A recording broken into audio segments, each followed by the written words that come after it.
Platform.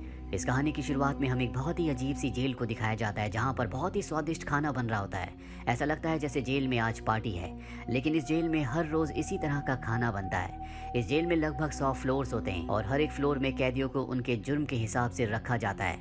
अब यहाँ floor पर एक प्लेटफॉर्म होता है जिसके ऊपर सभी स्वादिष्ट खाने को परोसा जाता है और सबसे पहले उस प्लेटफॉर्म को सबसे टॉप में जो कैदी होते हैं उनकी सेल के अंदर भेजा जाता है। उनके पास इस खाने को खाने के लिए मात्र 2 मिनट है। उसके बाद प्लेटफॉर्म नीचे वाले कैदियों की सेल में शिफ्ट हो जाएगा। इसी तरह से धीरे धीरे प्लेटफॉर्म नीचे जाता रहता है। सबसे ऊपर वाले जो कैदी होते हैं वो अच्छा खाना खाते हैं, पर जैसे जैसे प्लेटफॉर्म नीचे जाता है खाना गंदा होना और खत्म होना शुरू हो जाता है। इसीलिए जो सबसे नीचे रहते हैं कभी कभी उन्हें खाना भी नहीं मिलता। इसी बिल्डिंग की 48th फ्लोर पर हमें 2 कैदियों को दिखाया जाता है, जिनमें से एक का नाम गोरेंग होता है जो कि बहुत ही सभ्य लगता है, और उसके साथ जो दूसरा कैदी होता है उसका नाम होता है ट्रीमा।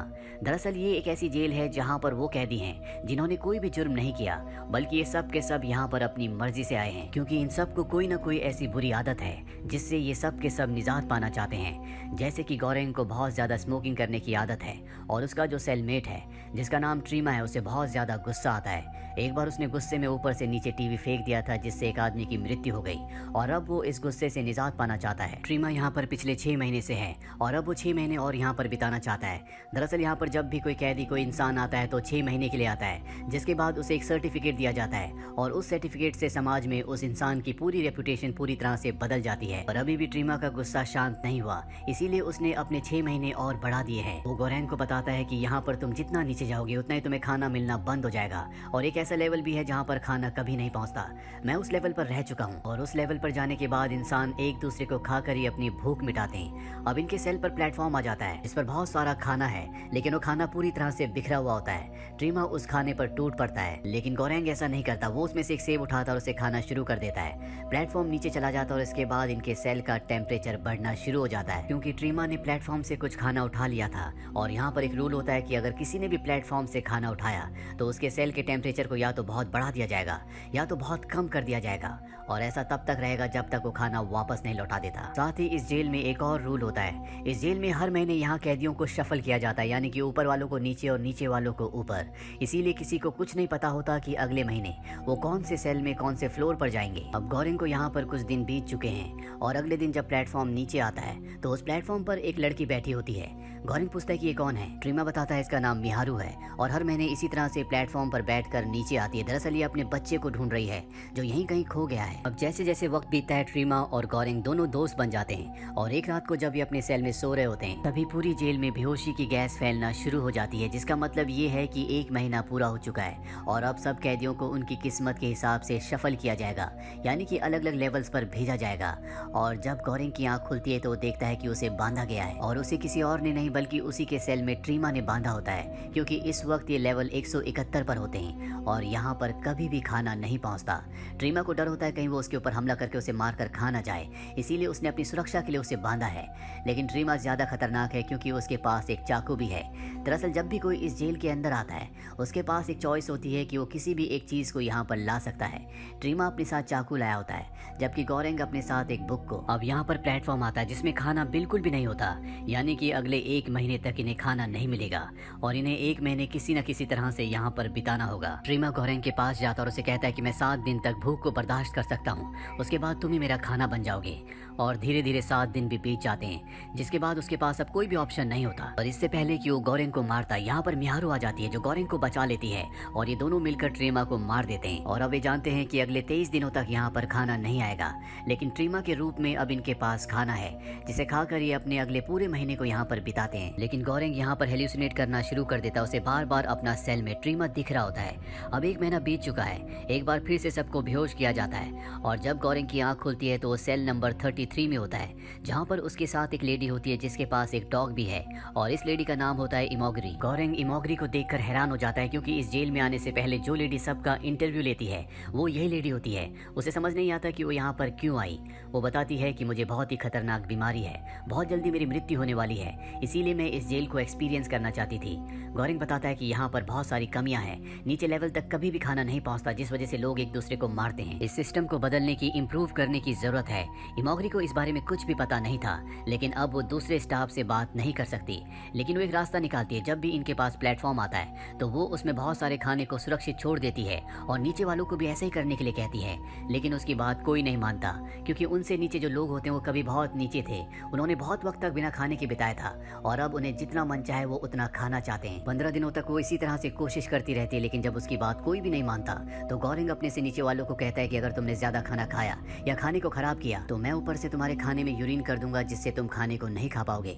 इसीलिए वो खाने को खराब नहीं करते और बहुत ही लिमिट में खाते हैं। गौरेंग उन्हें नीचे वालों को भी ऐसे ही कहने को कहता है ताकि वो भी खाना खराब ना करे और खाना नीचे 200 लेवल तक पहुंच सके। दरअसल इसमें 200 लेवल्स हैं, लेकिन गौरेंग अपने ऊपर वालों को ऐसा करने पर मजबूर नहीं कर सकता, क्योंकि उनसे अपनी बात मनवाने के लिए उसके पास कोई भी रास्ता नहीं होता। अब अगले दिन जब खाने का प्लेटफॉर्म आता है तो एक बार फिर से उसके ऊपर मिहारू होती है, जिसकी हालत बहुत ज्यादा खराब होती है। गौरेंग उसे उठाकर उसकी मदद करता है, उसकी सेवा करता है। लेकिन यहाँ पर इमोगरी का जो डॉग होता है वो खाने के प्लेटफॉर्म में से कुछ खाना उठा लेता है, जिसके बाद इनके सेल का टेम्परेचर डाउन होना शुरू हो जाता है। पर तभी यहाँ पर गौरेंग उसे वापस प्लेटफॉर्म में फेंक देता है, जिससे सब कुछ नॉर्मल हो जाता है। गौरेंग इमोगरी को बताता है कि मिहारू यहाँ पर हर महीने अपने बच्चे को ढूंढने के लिए ऊपर से नीचे आती है, लेकिन अब तक उसे उसका बच्चा नहीं मिला। ये सुनकर इमोगरी हैरान हो जाती है। वो कहती है कि मैंने इसका इंटरव्यू लिया था, ये एक एक्ट्रेस है और ये यहाँ पर अकेली आई थी, इसका कोई भी बच्चा नहीं है, ये सिर्फ इसकी इमेजिनेशन है। अब रात को इस सब के सब सो जाते हैं और अगली सुबह जब ये उठते हैं तो देखते हैं कि वहाँ पर मिहारू नहीं है। साथ ही जाने से पहले उसने इमोगरी के डॉग को मार दिया होता है, जिससे इमोगरी को बहुत दुख होता है, क्योंकि वो अपने डॉग से बहुत प्यार करती है और अब वो पूरी तरह से टूट चुकी है।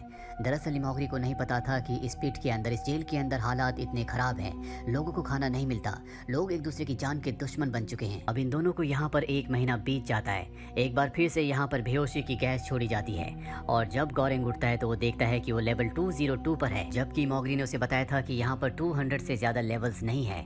इमोगरी ने अपनी जान ले ली होती है, क्योंकि 25 साल तक स्टाफ के साथ जॉब करने के बाद भी उससे कई बातें झूठ बोली गई थी। वो बहुत वक्त से बीमारी से जूझ रही थी, उसने अपने सबसे प्यारे डॉग को भी खो दिया और वो ये भी जानती थी कि यहाँ तक खाना कभी नहीं पहुँचेगा।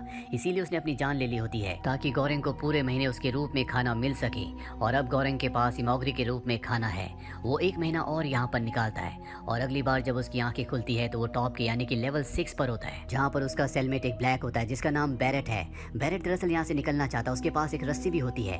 वो रस्सी से ऊपर जाने की कोशिश करता है, लेकिन ऊपर वाले उसे ऊपर नहीं आने देते। इसके चलते बैरेट की जान भी जाने वाली होती है, लेकिन तभी गौरेंग उसे बचा लेता है। और अब गौरेंग उसे कहता है कि यहाँ पर मैंने काउंट किया है, यहाँ पर 200 से भी ज्यादा लेवल्स हैं और अगर हम हर एक लेवल में जाकर सबको खुद से फूड बांटे तो सबको खाना मिल सकता है। और जब एक बार प्लेटफॉर्म पूरी तरह से नीचे पहुंच जाता है तो बहुत ही तेजी से ऊपर आता है और उस प्लेटफॉर्म के ऊपर बैठकर हम यहाँ से निकल सकते हैं। अब अगले दिन जब प्लेटफॉर्म आता है तो ये बड़ी बड़ी रॉड्स लेकर प्लेटफॉर्म के ऊपर चढ़ जाते हैं और पहले 50 फ्लोर्स तक ये किसी को भी खाना नहीं देते, क्योंकि 50 फ्लोर्स तक एक दिन पहले सब ने खाना खाया है। 50 फ्लोर्स के बाद ये खाना बांटना शुरू करते हैं और धीरे धीरे ये नीचे जाना शुरू करते हैं, जहाँ पर ये देखते हैं कि एक आदमी मिहारू को मार रहा है। ये उसे बचाने की कोशिश करते हैं लेकिन बचा नहीं पाते और इसी दौरान ये दोनों भी बुरी तरह से जख्मी हो जाते हैं। एक बार फिर से प्लेटफॉर्म के ऊपर आते हैं और अब प्लेटफॉर्म नीचे जाता है, जहाँ पर इन्हें एक बहुत ही समझदार इंसान वाइज मैन मिलता है, जो इन्हें कहता है कि तुम्हें एक डिश को बिल्कुल सुरक्षित रखना होगा, जिसे तुम प्लेटफॉर्म के साथ ऊपर वापस अथॉरिटी के पास भेजना। जब उन्हें वो डिश मिलेगी तो उन्हें समझ में आ जाएगा कि नीचे जितने भी लोग रहते हैं उनके अंदर एकता है और अब उन्होंने इस माहौल में, इस पूरे के पूरे वातावरण में जीना सीख लिया है। ये उनके लिए एक तरह का मैसेज होगा। ये उसकी बात मान लेते हैं और अब धीरे धीरे नीचे जाना शुरू करते हैं। हालांकि गौरेंग को लगा था कि यहाँ पर 250 लेवल्स होंगे, लेकिन प्लेटफॉर्म 250 लेवल्स के बाद भी नहीं रुकता। लेकिन यहाँ पर कोई भी इंसान नहीं होता, क्योंकि इतने नीचे कभी भी कोई इंसान नहीं आया और आया भी होगा तो वो कभी बच नहीं सकता। प्लेटफॉर्म इसके बाद 333 लेवल्स पर आकर रुक जाता है। ये दोनों के दोनों प्लेटफॉर्म से उतर जाते हैं। लगता है कि ये आखिरी प्लेटफॉर्म है, लेकिन एक बार फिर से प्लेटफॉर्म नीचे चला जाता है, जिसका मतलब ये है कि ये दोनों इस प्लेटफॉर्म पर, इस लेवल पर फंस चुके हैं। ये देखते हैं कि यहाँ पर बेड के नीचे एक बच्ची छुपी हुई है। इन्हें लगता है कि ये मिहारू की बेटी है और ये पूरी तरह से सुरक्षित और साफ सुथरी होती है। इनके पास जो पैना कोटा होता है, जो इन्होंने प्लेटफॉर्म के साथ ऊपर मैसेज के तौर पर भेजने के लिए बचा कर रखा होता है, ये उसे उस बच्ची को खिला देते हैं। हालांकि रूल्स के मुताबिक यहाँ का टेम्परेचर बढ़ना या घटना चाहिए था, लेकिन यहाँ पर टेम्परेचर सामान्य रहता है। इसका मतलब ये है कि इस लेवल पर कोई भी रूल्स अप्लाई नहीं होते और अब ये दोनों बहुत जख्मी हैं, इसीलिए बेहोश हो जाते हैं। और बेहोशी के आलम में गौरेंग को सपना आता है, जिसमें उसका साथी बैरेट उसे कहता है कि पैना कोटा कोई मैसेज नहीं है, बल्कि ये बच्ची एक मैसेज है, इसे ऊपर भेजना होगा। और जब उसे होश आता है तो देखता है कि उसका दोस्त बैरेट मारा जा चुका है। अगले दिन एक बार फिर से प्लेटफॉर्म नीचे आता है और अब गौरेंग बच्ची को लेकर प्लेटफॉर्म पर बैठ जाता है। प्लेटफॉर्म और भी नीचे जाता है और पहुंच जाता है 0 लेवल पर। ये वो लेवल होता है जो कि इस पिट का यानी कि इस पूरी बिल्डिंग का अंत है। इससे नीचे कोई नहीं जा सकता और यहाँ से प्लेटफॉर्म एक बार फिर से बिजली की रफ्तार से कुछ ही देर में ऊपर चला जाएगा। तभी गौरेंग को एक बार फिर से हेलुसिनेट होता है और वो अपने सबसे पहले साथी ट्रीमा को देखता है। ट्रीमा गौरेंग से कहता है कि मैसेज को किसी भी बेरर की जरूरत नहीं है, मैसेज को अकेले ही जाना होगा। जिसके बाद गौरेंग प्लेटफॉर्म से उतर जाता है और कुछ ही देर बाद प्लेटफॉर्म बिजली की रफ्तार से ऊपर की तरफ वापस चला जाता है। इस बच्ची के ऊपर पहुंचने का मतलब ये होगा कि नीचे जितने भी लोग रहते हैं उन्होंने वहां पर जीना सीख लिया है, उनके अंदर यूनिटी आ चुकी है और अब वो एक दूसरे को नहीं मारेंगे बल्कि यहाँ पर अपने 6 महीने पूरे करने के बाद वो वापस यहाँ से बाहर निकलेंगे। जिस तरह से यहाँ पर लोगों को एक से दूसरे लेवल पर भेजा जाता है उससे हमें समझ में आ जाता है कि आज तक शायद यहाँ से कोई भी बाहर ना निकला हो, लेकिन उस बच्ची के बाहर निकलने का मतलब ये होगा कि यहाँ पर लोगों ने अब एकता सीख ली है, एक दूसरे का साथ देना सीख लिया है।